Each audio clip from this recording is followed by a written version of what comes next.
Bismillahirrahmanirrahim. Assalamualaikum warahmatullahi wabarakatuh. Halo teman-teman, tahukah kamu sistem ekonomi di setiap negara pasti berbeda-beda loh. Lalu, apa kamu penasaran dengan sistem ekonomi Indonesia? Kira-kira seperti apa ya penerapannya? Mari kita simak bersama ya. Sistem perekonomian yang diterapkan oleh Indonesia adalah sistem perekonomian Pancasila. Maka secara normatif, Pancasila dan Undang-Undang Dasar 1945 adalah landasan adil sistem perekonomian di Indonesia. Dasar politik sistem perekonomian ini diatur dalam Undang-Undang Dasar 1945 pasal 33 yang berbunyi ayat 1, perekonomian disusun sebagai usaha bersama berdasar atas asas kekeluargaan. Ayat 2, cabang-cabang produksi yang penting bagi negara dan yang menguasai hajat hidup orang banyak dikuasai oleh negara. Ayat 3, bumi, air, dan kekayaan alam yang terkandung di dalamnya dikuasai oleh negara dan dipergunakan untuk sebaik-baiknya kemakmuran rakyat. Ayat 4, perekonomian nasional diselenggarakan berdasar atas demokrasi ekonomi dengan prinsip kebersamaan, efisiensi berkeadilan, berkelanjutan berwawasan lingkungan, berkemandirian, serta dengan menjaga keseimbangan kemajuan dan kesatuan ekonomi Indonesia. Ketentuan lebih lanjut mengenai pelaksanaan pasal ini diatur dalam Sistem Undang-Undang Ekonomi Indonesia. Nah, kenapa sih Indonesia menerapkan sistem ekonomi Pancasila? Perlu diketahui teman-teman bahwa di setiap pembangunan sistem ekonomi di suatu negara dipengaruhi banyak faktor, baik internal maupun eksternal. Faktor internal diantaranya adalah kondisi fisik, lokasi geografi, jumlah, serta kualitas sumber daya alam dan manusia. Faktor eksternal diantaranya adalah perkembangan teknologi, kondisi perekonomian dan politik dunia, serta keamanan global. Nah, Indonesia menerapkan sistem ekonomi Pancasila karena di dalamnya mengandung demokrasi ekonomi. Untuk lebih jelasnya, perhatikan komponen berikut ini. Karakteristik sistem ekonomi Indonesia. Nah, sebelum itu perlu diketahui apa sih yang dimaksud kegiatan ekonomi?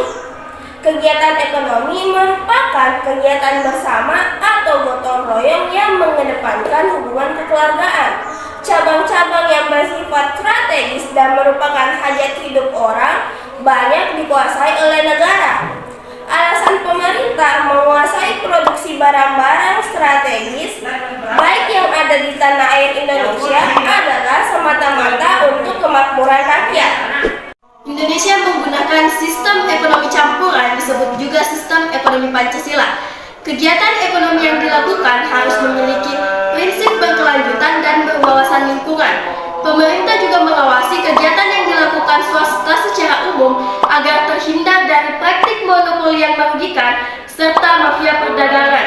Tujuannya agar tercipta keadilan di tengah-tengah masyarakat. Wujud dari penerapan ayat tersebut adalah dengan digalakkannya program badan usaha koperasi yang bertujuan untuk menyejahterakan anggota dan masyarakat. Barang-barang yang dianggap sangat penting oleh eksistensi negara tidak boleh diserahkan oleh pihak swasta. Negara dapat membuat kebijakan, mengurus, mengatur, mengelola, dan mengawasi produksi strategis tersebut. Jika kekayaan dibiarkan begitu saja jatuh oleh pihak yang salah, maka kemakmuran masyarakat dalam kekayaan sulit terwujud. Walau begitu, sistem ekonomi Pancasila mengedepankan peran bersama dari pihak pemerintah maupun swasta dalam mengelola perekonomian. Hal tersebut diwujudkan dalam pembagian yang jelas antara badan usaha yaitu badan usaha milik negara dan badan usaha milik swasta. Pemerintah mengelola barang-barang yang berkaitan dengan hajat hidup orang banyak, sedangkan selebihnya diperkenankan dikelola oleh swasta dengan pengawasan dari pemerintah. Artinya jangan sampai terjadi eksploitasi yang berlebihan agar generasi berikutnya dapat pula memanfaatkan kekayaan yang ada dan juga tetap menjaga lingkungan. Kesimpulannya, pasal 33 Undang-Undang Dasar 1945 yang mengatur langsung sistem ekonomi Indonesia secara rinci menetapkan 3 hal yakni 1. Perekonomian disusun sebagai usaha bersama berdasarkan atas asas kekeluargaan. Cabang-cabang